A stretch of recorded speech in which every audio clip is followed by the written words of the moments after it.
Посещавам го за пореден път и винаги съм впечатлена. Храм-паметник Рождество Христово е наричан още Шипченски манастир.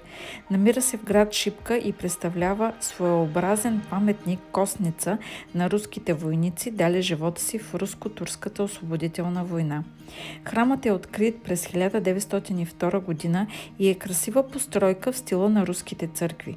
Централният купол е висок 42 метра и е ограден от 4 по-малки с височина 33 метра, завършващи с златни кубета, с традиционната за Русия форма на луковици с кръст на върха.